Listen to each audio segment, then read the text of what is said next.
Hello dear learners, तो कैसे हैं आप सभी। उम्मीद करता हूं आप सभी अच्छे होंगे। तो आज हम जानेंगे बैचलर ऑफ मैनेजमेंट स्टडीज के बारे में, बीएमएस। ये कोर्स एक अंडर ग्रेजुएट प्रोग्राम है जो बेसिकली फोकस करता है मैनेजमेंट पर, एडमिनिस्ट्रेशन पर, बिजनेस पर, लीडरशिप पर, एंटरप्रेन्योरशिप पर और उनसे रिलेटेड फील्ड्स पर। तो ये कोर्स आपके लिए सही है नहीं है, इसका जवाब आज हम जान जाएंगे। ये कोर्स क्या होता है, इस कोर्स का टर्म कितना होता है, कितने सेमेस्टर्स इन्वॉल्व होते हैं, क्या सब्जेक्ट्स होते हैं, क्या जॉब अपॉर्चुनिटीज हमारे लिए आ सकती है, फर्दर स्टडीज ऑप्शन क्या क्या है, प्रोस क्या है, कॉन्स क्या है। ये सारे टॉपिक्स पर आज हम अपना कवरेज करेंगे, जिसके थ्रू आप अपना डिसीजन ले पाएंगे कि ये कोर्स आपके लिए एक बेहतर कोर्स होगा या नहीं। तो आइए शुरुआत करते हैं। सबसे पहला क्वेश्चन हमारे सामने जो आता है, that is what is BMS. तो बीएमएस है बैचलर ऑफ मैनेजमेंट स्टडीज। ये 3 साल का प्रोग्राम होता है जहां पर बेसिकली 6 सेमेस्टर्स होते हैं।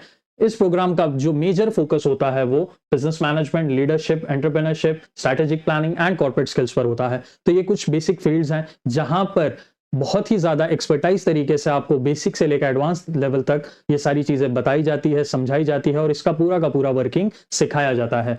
टाइप अंडर ग्रेजुएट डिग्री है जो कॉमर्स मैनेजमेंट स्ट्रीम के लिए बेसिकली बनाया गया है। तो यहाँ पर जो ग्रेजुएशन डिग्री आप हासिल करेंगे वो कॉमर्स एंड मैनेजमेंट से रिलेट करेगी। उसके साथ साथ आप एक मैनेजमेंट प्रोफेशनल बन जाएंगे जो जिस लेवल पर जाकर आप अलग अलग कंपनीज, बिजनेसेस में काम कर सकते हैं, उन्हें अपनी सर्विसेज दे सकते हैं। एलिजिबिलिटी क्राइटेरिया, कंप्लीटेड क्लास 12 होना चाहिए, any stream, science, commerce, arts, आप किसी भी स्ट्रीम से बिलोंग करते हैं, आपने क्लास 12 एक रिकॉग्नाइज्ड यूनिवर्सिटी या बोर्ड से कंप्लीट की है, तो बेसिकली आप इस कोर्स के लिए ऑप्ट कर सकते हैं। यहाँ पर मिनिमम परसेंटेज क्राइटेरिया भी है जो 45 to 50% हमें बताता है। तो मिनिमम 45 to 50% आपका आपके क्लास 12 में होना बहुत ज्यादा जरूरी है, तभी आप इस कोर्स के लिए ऑप्ट कर सकते हैं। इसके लिए अलग यूनिवर्सिटीज में एडमिशन ले सकते हैं। ये परसेंटेजेस वेरी कर सकते हैं college to college. Entrance exams भी होती हैं टॉप यूनिवर्सिटीज की, जैसे DU, JAT, NPAT और भी काफी एग्जाम्स होते हैं अलग अलग यूनिवर्सिटीज के, अलग अलग कॉलेजेस के, ताकि आप उस एंट्रेंस एग्जाम्स को दें, उन्हें क्रैक करें एंड फिर आप अपनी सीट्स वहां पर एडमिशन के बेसिस पर सिक्योर कर सकें। नेक्स्ट हम सब्जेक्ट फॉर सेमेस्टर 1 and 2। अब ये जो कोर्स है इसका प्राइम फोकस ही मैनेजमेंट है, बिजनेस है। तो ये जितने भी सब्जेक्ट्स होंगे वो बेसिकली फोकस करेंगे मैनेजमेंट पर, एडमिनिस्ट्रेशन पर और बिजनेसेस पर। तो सबसे पहले सेमेस्टर 1 में हम देखते हैं इंट्रोडक्शन टू फाइनेंशियल अकाउंट्स। और फाइनेंशियल अकाउंट्स कॉमर्स के students class 11th and 12th में पढ़ चुके होते हैं। बेसिकली जो हमारा फाइनेंस होता है, पर्सनल फाइनेंस होता है, बिजनेस का फाइनेंस होता है एंड फाइनेंशियल अकाउंटेंसी के बेसिस पर हम ये सीखते हैं कि उन फाइनेंशियल रिकॉर्ड्स को हमें मेंटेन कैसे करना है। जहां पर फाइनेंशियल अकाउंटेंसी के जो 4 मेजर पिलर्स हैं, that is journal entry, ledger, trial balance and final accounts. तो उनके बेसिस पर ही हम हर चीज सीखते हैं, अपने फाइनल अकाउंट्स की फंक्शनिंग करते हैं, उन्हें अपने बिजनेसेस के लिए यूटिलाइज करते हैं। फिर आता है हमारे पास बिजनेस लॉ। अब लॉ का रिलेशन बिजनेस के साथ कैसा है, कितने लॉज हैं जो एसेंशियल हैं बिजनेस करने के समय, ये सारी चीजें हम पढ़ते हैं। जहां पर इंडियन कॉन्ट्रैक्ट एक्ट आ जाता है, सेल्स ऑफ गुड्स एक्ट आ जाता है, इंडियन पार्टनरशिप एक्ट आ जाता है, नेगोशिएबल इंस्ट्रूमेंट एक्ट आ जाता है। और ये सारे एक्ट्स की स्टडी आप डेप्थ में करते हैं एंड उनका रिलेवेंस बिजनेस में कितना है वो सारी चीजें समझते हैं। फिर आता है हमारे पास business communication. Communication is the key for success. तो बेसिकली कम्युनिकेशन कितना ज्यादा जरूरी है, टाइप्स ऑफ कम्युनिकेशन क्या होते हैं, बैरियर्स ऑफ कम्युनिकेशन क्या होते हैं, कम्युनिकेशन का फ्लो कैसा होना चाहिए, चैनल्स कैसे होने चाहिए, मीडियम कैसा होना चाहिए, ये सारी चीजें हम बिजनेस कम्युनिकेशन में कवर करते हैं। फिर आता है हमारे पास फाउंडेशन ऑफ ह्यूमन स्किल्स। अब ह्यूमन स्किल्स ये बेसिकली एक मैनेजमेंट प्रोफेशनल में कितना ज्यादा जरूरी है एंड इसकी फंक्शनैलिटीज कितना ज्यादा डिटरमाइन करती है कि आपका पोटेंशियल आपके अच्छे तरीके से बिजनेसेस के लिए यूज कर सकते हैं, वो फाउंडेशन ऑफ ह्यूमन स्किल्स में कवर किया जाता है। जहां पर पर्सनालिटी जानी जाती है, पर्सनालिटी ट्रेट्स देखे जाते हैं, एटीट्यूड, बिहेवियर, एप्टीट्यूड, ये सारे टॉपिक्स पे कवरेज होता है, ताकि आप बेहतर तरीके से एक इंडिविजुअल, एक पर्सनल की पर्सनालिटी, एटीट्यूड, एप्टीट्यूड को समझ सकें, उसको अपने काम के हिसाब से, अपने बिजनेस के हिसाब से उनको रूल्स एंड अपॉर्चुनिटीज दे सकें। फिर आता है हमारे पास बिजनेस स्टैटिस्टिक्स, जहां पर mean, median, mode, arithmetic progression और भी काफी चीजें इंक्लूड हो जाती हैं। वो स्टैटिस्टिक्स का पार्ट बनकर बिजनेस में कितना एसेंशियल होता है, बिजनेस में मैथमेटिक्स का कितना बड़ा रोल होता है, वो सारी चीजों को जानने में आपको हेल्प करता है। फिर सेमेस्टर 2 में आ जाएंगे, जहां पर सबसे पहले प्रिंसिपल्स ऑफ मार्केटिंग आ जाता है। अब गुड्स एंड सर्विसेज का मैन्युफैक्चरिंग आप कर रहे हैं या उन्हें मार्केट में ट्रेड कर रहे हैं, तो बेसिकली मार्केटिंग का जो कंसेप्ट है वो भी बहुत ज्यादा इंपॉर्टेंट हो जाता है। बिना मार्केटिंग के कोई भी गुड्स एंड सर्विसेज मार्केट में बहुत लंबे समय तक एग्जिस्ट नहीं कर सकते। तो इसलिए मार्केटिंग कैसे की जाती है, मार्केट क्या होता है, टाइप्स ऑफ मार्केट क्या होता है, टाइप्स ऑफ मार्केटिंग क्या होती है, स्ट्रेटजीज कौन सी इस्तेमाल करनी है, टेक्निक्स क्या यूज करते हैं, टेक्नोलॉजी का कितना बड़ा रोल होता है, ये सारी चीजें हम इसमें देखते और सीखते हैं। फिर आता है हमारे पास इंडस्ट्रियल लॉ। इंडस्ट्रीज में बेसिकली लॉ का कितना ज्यादा यूसेज होता है, प्रोविडेंट फंड एक्ट आ जाता है, एम्प्लॉय स्टेट इंश्योरेंस एक्ट आ जाता है, लेबर वेजेस एक्ट आ जाता है। तो ये सारी चीज़ों को हम पढ़कर सीख कर एक अच्छे इंडिविजुअल बन सकते हैं जिसके पास कंप्लीट नॉलेज हो और कंप्लायंसेस के बेसिस पर बिजनेसेस में अपनी सर्विसेज दे सकते हैं। फिर आता है हमारे पास बिजनेस मैथमेटिक्स, जहां पर मैथमेटिकल कॉन्सेप्ट्स, रेशियोज, इन सारी चीजों का बिजनेस में कितना रेलेवेंस है, बिजनेस में कैसे यूज किया जाता है, ये सारी चीजों को समझा और पढ़ा जाता है। फिर आता है हमारे पास बिजनेस एनवायरनमेंट। बिजनेस एनवायरनमेंट का मेजर एजेंडा यही होता है कि बिजनेसेस में दो मेजर टाइप के जो एनवायरनमेंट्स होते हैं, इंटरनल एंड एक्सटर्नल, उनके क्या रोल्स होते हैं, किस तरह से वो बिजनेस पर इंपैक्ट क्रिएट करते हैं एंड वो कितने एसेंशियल होते हैं समझना एंड उन पर सही तरीके से एक्ट करना, ये सारी चीजें पढ़ी जाती है। फिर आता है हमारे पास बिजनेस इकोनॉमिक्स। अब economics is the study of the resources, कि उन रिसोर्सेज का ऑप्टिमम यूटिलाइजेशन आप कैसे करते हैं ताकि आपकी इफेक्टिवनेस और एफिशिएंसी बिजनेस के लिए मेंटेन रह सके, और ये सारी चीजों को बेसिकली बिजनेस से रिलेट कर सके एंड बिजनेसेस के लिए बेहतर अपॉर्चुनिटीज क्रिएट कर सके। तो this was all about subjects for semester 1 end semester 2 जो हमारे लिए हमारे फर्स्ट ईयर में आएंगे। Next comes the subjects for semester 3 and 4। हमारे सेकंड ईयर के सब्जेक्ट्स क्या होंगे? तो सेमेस्टर 3 में हमारे पास आता है मैनेजमेंट अकाउंटिंग। अब मैनेजमेंट अकाउंटिंग भी अकाउंटिंग का एक टाइप है, एक फॉर्म है। जैसे अकाउंटेंसी के 3 मेजर ब्रांचेस होते हैं, financial accountancy, cost accountancy and management accountancy. तो यहाँ पर मैनेजमेंट में अकाउंटेंसी का कैसे यूसेज किया जाएगा, उस अकाउंटेंसी के बेसिस पर मैनेजमेंट में कितने ज्यादा आप बेहतर तरीके से रिकॉर्ड्स मेंटेन कर पाएंगे एंड उन रिकॉर्ड्स को आप अपने फ्यूचर स्वॉट एनालिसिस के लिए या स्टडीज के लिए, रिसर्च वर्क के लिए यूज कर पाएंगे। फिर आता है हमारे पास मैनेजरियल इकोनॉमिक्स। अब इकोनॉमिक्स का रोल मैनेजरियल फंक्शंस में कैसे होता है, जहां पर डिमांड, सप्लाई, इनकम, प्राइस, ये सारे वेरिएबल्स पर स्टडी की जाती है एंड इन वेरिएबल्स के बेसिस पर डिसाइड किया जाता है कि आपके गुड्स एंड सर्विसेज को मार्केट में आपको लंबे समय तक कैसे रिटेन करना है एंड उनके लिए आपको क्या क्या स्ट्रेटेजीज ऑप्ट करनी पड़ेंगी। फिर आता है हमारे पास ऑर्गेनाइजेशनल बिहेवियर। ऑर्गेनाइजेशनल बिहेवियर क्या होता है कि जब एक ऑर्गेनाइजेशन चल रहा है तो उससे कुछ लोग रिलेटेड है, कुछ लोग बेसिकली उस ऑर्गेनाइजेशन के लिए काम कर रहे हैं, प्लस कुछ लोग उस ऑर्गेनाइजेशन को इनकम जनरेट करने में हेल्प कर रहे हैं। तो जो उनके इंटरनल स्टेक होल्डर्स होते हैं, एम्प्लॉयज होते हैं, उनका बिहेवियर समझना भी जरूरी है, और उसके साथ साथ जो उनके कस्टमर्स होते हैं, जो उनके शेयर होल्डर्स होते हैं, उनका बिहेवियर जानना और समझना भी बहुत ज्यादा एसेंशियल हो जाता है। फिर आता है हमारे पास स्ट्रेटेजिक मैनेजमेंट। अब स्ट्रेटेजिक मैनेजमेंट का मेजर फोकस यही होता है कि आप अपने बिजनेसेस में कौन सी स्ट्रेटेजीज का इस्तेमाल करेंगे, उन स्ट्रेटेजीज के बेसिस पर आपको कितने एंड रिजल्ट्स मिलेंगे एंड वो स्ट्रेटेजीज आपके बिजनेसेस के लिए कितनी ज्यादा वैल्यूएबल होगी, ये सारी चीजें आप उसमें बेहतर तरीके से देख और समझ सकते हैं। Information technology in business management 1। अब यहाँ पर इंफॉर्मेशन आईटी सेक्टर का कैसा रोल है हमारे बिजनेसेस के लिए, वो कितना इंपॉर्टेंट है, प्लस हमारे बिजनेसेस में वो कितना ज्यादा एसेंशियल होता है, हमें क्या चीजों का इस्तेमाल करना है, किन चीजों के बेसिस पर आईटी का रिलेवेंस जो है हमारे बिजनेस में कितना ज्यादा है, वो सारी चीजें हम समझ सकते हैं। फिर आता है हमारे पास सेमेस्टर 4 जहां पर प्रोडक्टिविटी एंड क्वालिटी मैनेजमेंट आ जाता है। अगर आप मैन्युफैक्चर सेक्टर से रिलेट करते हैं तो वहां पर प्रोडक्शन एंड क्वालिटी मैनेजमेंट को बहुत ही ज्यादा इंपॉर्टेंट फैक्टर माना जाता है, क्योंकि मेजर फोकस यही होता है कि आप अच्छे से अच्छे गुड्स एंड सर्विसेज मार्केट में दे सकें। जब आपके गुड्स एंड सर्विसेज का क्वालिटी जो है वो टॉप नॉच होगी तो आपके कस्टमर्स का रिटेंशन भी आपके ब्रांड के लिए ज्यादा और बेहतर होगा। International marketing, marketing beyond the levels और the boundaries of a country, termed as international marketing. आप ग्लोबल लेवल पर अपने ब्रांड को, अपने गुड्स एंड सर्विसेज को कैसे मार्केट कर सकते हैं, कैसे उन मार्केट्स को आप कैप्चर कर सकते हैं, उनके बेसिस से अच्छा प्रॉफिट कमा सकते हैं, ये सारी चीजें हम जानेंगे। Business research methods. अब बिजनेस में रिसर्च करना ये भी बहुत ज्यादा जरूरी चीज होती है। अगर एक बिजनेस को सस्टेन करना है, बिजनेस को लॉन्ग टाइम चलाना है, तो बिजनेस में हमें क्रिएटिविटी और इनोवेशन मेंटेन करना पड़ेगा। अब ये क्रिएटिविटी और इनोवेशन कहाँ से आती है, तो ये अच्छे रिसर्च वर्क से आती है, जहां पर हम लोगों की नीड्स एंड वांट्स को समझते हैं, उन नीड्स एंड वांट्स को हम कैसे बेहतर तरीके से पूरी कर सकते हैं, या उसके लिए क्या टेक्नोलॉजिकल अपग्रेडेशंस ला सकते हैं, अपडेशंस अपने गुड्स एंड सर्विसेज में ला सकते हैं, उसके बेसिस पर हम काम करते हैं। फिर आता है information technology in business management 2। अब ये आईटी का जो यूसेज है वो अलग अलग सब्जेक्ट्स में बांटा गया है ताकि आप बेहतर तरीके से समझ सकें। पहले जो सब्जेक्ट है हमारा उसमें बेसिक्स कवर होगा, जहां पर हमें आईटी का बेसिक सिखाया जाएगा, आईटी का यूसेज बताया जाएगा एंड उसी के बेसिस पर हमारे बिजनेस में कैसे उनका ग्रोथ कर सकते हैं, वो सारी चीजें देखी और समझी जाएगी। फिर थोड़ा सा हम एडवांस लेवल की तरफ चलेंगे जो हमारा सब्जेक्ट 2 कवर करता है, एंड वहां पर बिजनेसेस के लिए आईटी का कितना इंपैक्ट क्रिएट होता है, आईटी कितनी कामों को हमारे लिए ईज कर देती है एंड उसके बेसिस से हम कितना ज्यादा कम से कम समय में ज्यादा से ज्यादा प्रोडक्टिविटी दे पाते हैं। फिर आता है हमारे पास कॉर्पोरेट फाइनेंस की जनरेशन जो है वो कॉर्पोरेट में कैसे होती है, कैसे यूटिलाइजेशन किया जाता है, कैसे उसका रिटेंशन किया जाता है, ये सारी चीजें बिजनेस में फाइनेंस का क्या क्या रूल्स हैं, रिस्पॉन्सिबिलिटीज हैं, ये सारी चीजों को कवर किया जाता है और डीपली समझा और पढ़ा जाता है। फिर आता है हमारे पास सब्जेक्ट्स फॉर सेमेस्टर 5 एंड 6 जो बेसिकली आपके सेमेस्टर होंगे क्लास 3rd ईयर के लिए। तो यहाँ पर सेमेस्टर 5 में हम देखेंगे logistics and supply chain management. अब logistics and supply chain management बहुत ही ज्यादा जरूरी है गुड्स मैन्युफैक्चरिंग के लिए, क्योंकि यहाँ पर सही समय पर जब सही गुड्स सही मार्केट और सही कस्टमर्स तक नहीं पहुंच पाएंगे तब तक आपके बिजनेस के लिए कोई भी फायदा होने वाला नहीं है। और इसीलिए राइट प्लेस पर राइट टाइम पर राइट कस्टमर्स को राइट गुड्स मिल सके तो हमारा logistics and supply chain management system बहुत सही होना चाहिए। एथिक्स एंड गवर्नेंस, बिजनेस में एथिक्स का क्या रोल है, गवर्नेंस का क्या रोल है, एथिक्स मॉरल्स वैल्यूज कैसे लेकर चल रहे हैं, फंक्शनैलिटीज कैसे करनी है ताकि हर चीज बेहतर हो सके, ये सारी चीजों को हम इस सब्जेक्ट में कवर करते हैं। फिर आता है हमारे पास प्रोजेक्ट मैनेजमेंट, जहां पर प्रोजेक्ट राइटिंग, प्रोजेक्ट डेवलपमेंट कैसे करना है, क्या करना है, वो सारी चीजें आपको सिखाई जाती हैं और उसी के बेसिस से रिसर्च वर्क कराया जाता है। फिर आता है हमारे पास डायरेक्ट टैक्सेशन। अब बिजनेसेस हैं तो नो डाउट टैक्सेशन भी होंगे। अब वो टैक्सेशन कैसे रोल प्ले करते हैं हमारे बिजनेसेस पर,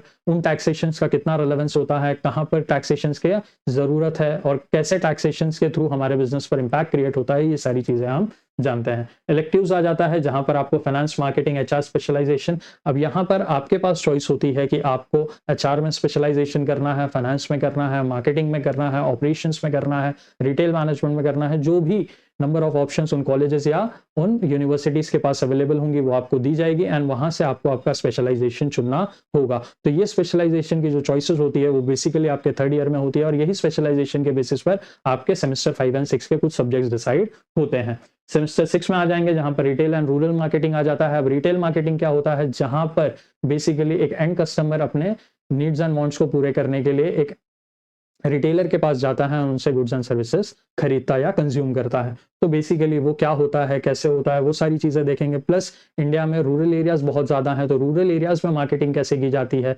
रूरल एरियाज में कैसे स्कोप होता है बिजनेसेस का, ये सारी चीजों को भी कवर किया गया है। फिर आता है हमारे पास इंटरनेशनल फाइनेंस। अब इंटरनेशनल फाइनेंस क्या है, इंटरनेशनल फाइनेंस प्रोवाइडिंग इंस्टीट्यूशंस कौन कौन से हैं, उनके ऊपर डेप्थ में स्टडी की जाती है, वो कितना बड़ा रोल प्ले करते हैं एक कंट्री के इकोनॉमिक्स के लिए, एक बिजनेस के इकोनॉमी के लिए, ये सारी चीजें हम जानेंगे।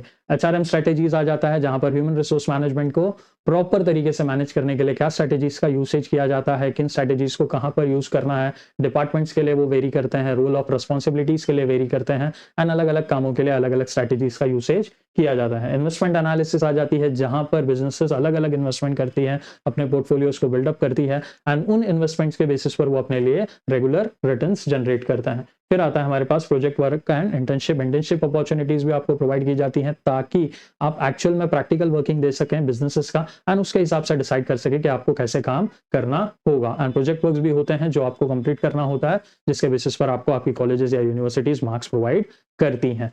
तो this was all about the subjects for BMS. अब top BMS colleges in India हम देखेंगे।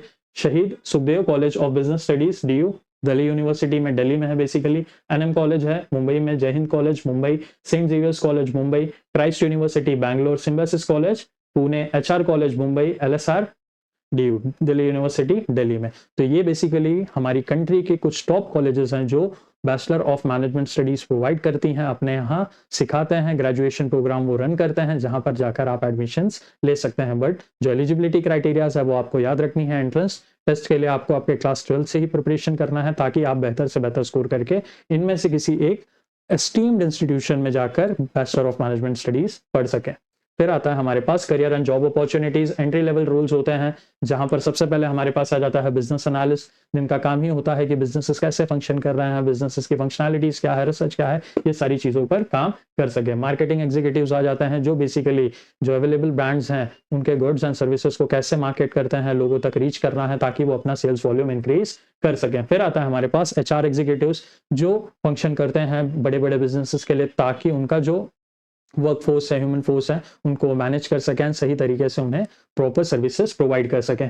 फाइनेंस एसोसिएट का काम होता है कि वो फाइनेंशियल वर्क कंप्लायंसेस कर सकें एंड उन्हें उतनी पर्याप्त नॉलेज हो जिस भी पर्टिकुलर फील्ड या स्ट्रीम के लिए वो काम कर रहे हैं। ऑपरेशंस मैनेजर का काम यही होता है कि जो भी ऑपरेशनल वर्क है बिजनेसेस के लिए, कंपनीज के लिए एंड अलग अलग सोर्सेज ऑफ फंड्स को जनरेट करने के लिए, उसका यूटिलाइजेशन करने के लिए, ये सारी चीजों में ऑपरेशन मैनेजर काम करते हैं। सेक्टर्स आ जाता है, बैंकिंग एंड फाइनेंस सेक्टर में जा सकते हैं, retail and FMCG, fast moving consumer good sector में जा सकते हैं, IT एंड कंसल्टिंग सेक्टर्स में जा सकते हैं, स्टार्टअप्स में BMS ग्रेजुएट्स जॉब कर सकते हैं। ई-कॉमर्स भी उनके लिए एक बेहतर ऑप्शन होता है बिकॉज उनके पास नॉलेज हो जाती है बिजनेसेस की, प्रोडक्ट्स की, गुड्स एंड सर्विसेज की, और उसके साथ साथ उसे मार्केट करके सेल करने के अपॉर्चुनिटीज की, एंड लॉजिस्टिकल या सप्लाई चेन मैनेजमेंट सेक्टर्स में भी जा सकते हैं, जहां पर वो कंप्लीटली चीज़ों को मैनेज कर सकें, जान सकें, एंड उनके बेसिस पर वो बिजनेसेस अपनी फंक्शनैलिटीज के हिसाब से रन कर सकें। फर्दर स्टडीज ऑप्शन क्या क्या है, तो यहाँ पर MBA आ जाता है, master of business administration. MMS आ जाता है जो कुछ यूनिवर्सिटीज प्रोवाइड करती हैं, that is master of management studies. MCOM आ जाता है, master of commerce. CA, CS, CFA, CMA, ये कोर्सेज भी वो कर सकते हैं। तो बेसिकली ये प्रोफेशनल कोर्सेज हैं, ये प्रोफेशनल कोर्सेज भी आप इस प्रोफेशनल डिग्री के बाद कंप्लीट कर सकते हैं, ताकि आपके CV पर एक होल्ड आ जाए कि आपने एक प्रोफेशनल कोर्स कंप्लीट किया है, जिसके थ्रू आप अच्छी जॉब मार्केट में सिक्योर कर सके। Digital marketing, data analytics, HR certification, तो ये कुछ एडिशनल कोर्सेज भी हैं जो आप BMS के साथ या BMS के बाद पूरे कर सकते हैं, जिनके बेसिस से आपके जो जॉब अपॉर्चुनिटीज हैं वो ज़्यादा बढ़ जाती हैं। फिर आता है हमारे पास pros of doing BMS, industry oriented syllabus है। अब ये जो सिलेबस है, ये जो सब्जेक्ट्स हैं, ये बेसिकली फोकस करते हैं किस पर, इंडस्ट्रीज पर, बिजनेसेस पर।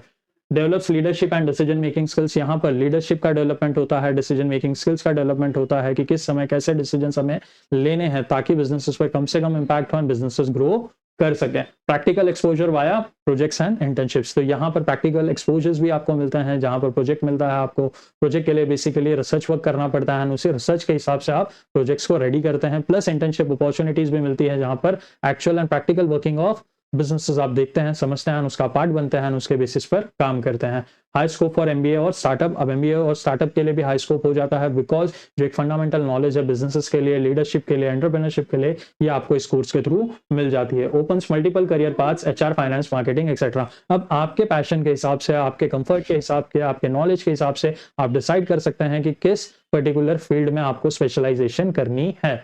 जो HR, finance, marketing, operations, retail, ये अलग अलग सेक्टर्स के हिसाब से बिलोंग करती है, प्लस उसकी अवेलेबिलिटी उस यूनिवर्सिटी में होनी चाहिए। अब कौन सा हम देखेंगे of doing BMS, limited technical exposure compare to BBA, tech और इंजीनियरिंग। अब यहाँ पर टेक्निकल एक्सपोजर जो है वो कम है, प्रैक्टिकल एक्सपोजर है, बट वो किससे रिलेट कर रहा है, बिजनेसेस से, बिजनेसेस की वर्किंग से। तो टेक्निकली ये इतना स्ट्रॉन्ग कोर्स नहीं है। Intense competition in job market without further studies, अब सिर्फ BMS करके आप ये सोचते हैं कि आप जॉब बहुत अच्छा सिक्योर कर लेंगे या आपको बहुत जल्दी प्रमोशंस मिल जाएंगे, तो ये बिल्कुल भी पॉसिबल नहीं है। ये एक अंडर ग्रेजुएट प्रोग्राम है जिसके थ्रू आप ग्रेजुएट बन जाएंगे, बट अगर आपको अच्छी अपॉर्चुनिटीज चाहिए, अच्छा मुकाम चाहिए जॉब में, तो बेसिकली आपको फर्दर स्टडीज करना पड़ेगा। College brand name matters for placement, अब अच्छे कॉलेजेस हैं, टॉप कॉलेजेस, अगर आप उन कॉलेजेस से बेसिकली ये कोर्स फिनिश कर रहे हैं, तो वो आपको प्लेसमेंट्स में बहुत हेल्प करेंगे, प्लस वो ये दिखाएंगे कि आप अपने कोर्स के साथ कितना ज्यादा सीरियस थे। Not ideal for those looking for purely technical jobs, अब टेक्निकल जॉब्स देखने हैं या टेक्निकल फील्ड्स में आपको अगर इंटरेस्ट है, तो ये कोर्स बेसिकली आपके लिए नहीं है। फिर आता है हमारे पास की skills you will gain, analytical thinking. अब एनालिटिकल थिंकिंग इसलिए हो जाएगी बिकॉज आप हर सिचुएशन को एनालाइज कर पाएंगे, सही गलत का फैसला कर पाएंगे, एंड उसके बेसिस पे ही आप डिसीजन ले पाएंगे कि आपको बिजनेस में कौन से फैसले कब लेने हैं। Communication and negotiation, communication and negotiation पे बहुत बड़ा काम होता है, बिकॉज आप बिजनेस कर रहे हैं या बिजनेस का पार्ट हैं या बिजनेस करने वाले हैं, तो ये सारी चीजें आपको बहुत ही अच्छे तरीके से समझ में आनी चाहिए और इसके हिसाब से काम करना चाहिए। स्ट्रैटेजिक मैनेजमेंट, यहाँ पर स्ट्रैटेजीज पर भी फोकस किया जाता है कि आपको स्ट्रैटेजीज का यूटिलाइजेशन कैसे करना है, सही समय पर सही स्ट्रैटेजीज को यूज करके आपको बिजनेस के लिए कैसे अपॉर्चुनिटीज क्रिएट करनी है। फाइनेंशियल प्लानिंग, फाइनेंस आपके पास है, उन फाइनेंस को कैसे इस्तेमाल करना है ताकि सही से आप अपने आउटकम्स जनरेट कर सके, इफेक्टिवनेस और एफिशिएंसी दोनों मेंटेन कर सके। डिजिटल मार्केटिंग नॉलेज, यहाँ पर डिजिटल मार्केटिंग नॉलेज भी आपको मिल जाती है, जो बेसिकली फोकस करता है आपको समझने में, जानने में कि कितना ज्यादा एसेंशियल है आप सभी के लिए डिजिटल मार्केट को देखना, क्योंकि आज मेजर जो गुड्स हैं, मेजर जो सर्विसेज हैं, जो ट्रेड किया जा रहा है, that is with the help of digital marketing या digital markets. Team leadership and conflict resolution, team leadership, एक टीम को कैसे मैनेज करना है, टीम को लेकर कैसे चलना है, अपने टास्क को अकम्प्लिश कैसे करना है, ये सारी चीजें सीखते हैं। प्लस उन टीम्स में अगर कोई कॉन्फ्लिक्ट अराइज हो रही है तो उसे कैसे रिजॉल्व करना है ताकि आप बेहतर से बेहतर रिजल्ट्स ला सकें एंड उन रिजल्ट्स के बेसिस पर आप अच्छे काम कर सकें। Tips for BMS students, build strong LinkedIn profile early, तो यहाँ पर आपको एक स्ट्रॉन्ग लिंक्डइन प्रोफाइल अपनी बिल्डअप कर लेनी है, जहां पर आप जो एडिशनल कोर्सेज कर रहे हैं, सर्टिफिकेशंस कर रहे हैं या इंटर्नशिप्स कर रहे हैं, वो सारी चीजों को आप मेंशन कर सकते हैं। Take internships from semester 3 onward, semester 3 से ही, सेकंड ईयर से ही आप इंटर्नशिप्स की शुरुआत कर सकते हैं। वो 15 डेज हो, 45 डेज हो, 60 डेज हो, 30 डेज हो, वो डिपेंड करता है, बट इससे आपको एक एक्सपोजर मिलेगा और आप अपना decision for choosing the specialisation बेहतर तरीके से ले पाएंगे। Learn Excel, PowerPoint and Canva, अब ये कुछ एसेंशियल सॉफ्टवेयर्स एंड टूल्स हैं जो आपको बेसिकली सीखना बहुत ही ज्यादा जरूरी हो जाता है अगर आप इस फील्ड में पढ़ते हैं या काम करते हैं। Choose electives based on interest and future goals. अब जो इलेक्टिव्स हैं, जो स्पेशलाइजेशन है, वो आप सिलेक्शन अपनी नॉलेज, अपने कंफर्ट, अपने कन्वीनियंस के हिसाब से ले सकते हैं। Network with seniors and alumni. अब जो आपके सीनियर्स हैं, एलुमनाई हैं, उनके साथ आप क्या कर सकते हैं, नेटवर्क कर सकते हैं, ताकि जो आपके डाउट्स कंसर्न्स हैं उन्हें वो दूर कर सकें और आप चीज़ों को बेहतर समझ सकें।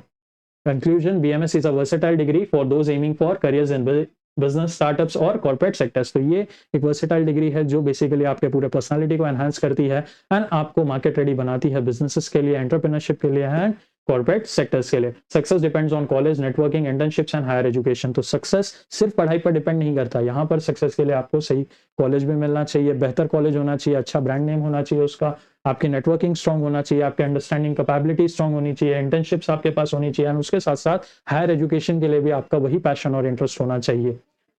Best suited for students interested in management, leadership and business strategies. तो यहाँ पर जिन स्टूडेंट्स को इंटरेस्ट है, जिन स्टूडेंट्स को पता है कि वो एक बेहतर मैनेजमेंट प्रोफेशनल बन सकते हैं, कंपनीज में काम कर सकते हैं, उनके लिए ये बहुत ही बड़ा रोल प्ले कर सकता है। तो this was all about bachelor of management studies. I hope आप सभी को ये अंडर ग्रेजुएट प्रोग्राम के बारे में एक एसेंशियल नॉलेज मिल चुका होगा। फिर भी आपके अगर कोई भी कंसर्न, डाउट्स या क्वेरीज हैं तो आप कमेंट सेक्शन में मेंशन कर सकते हैं।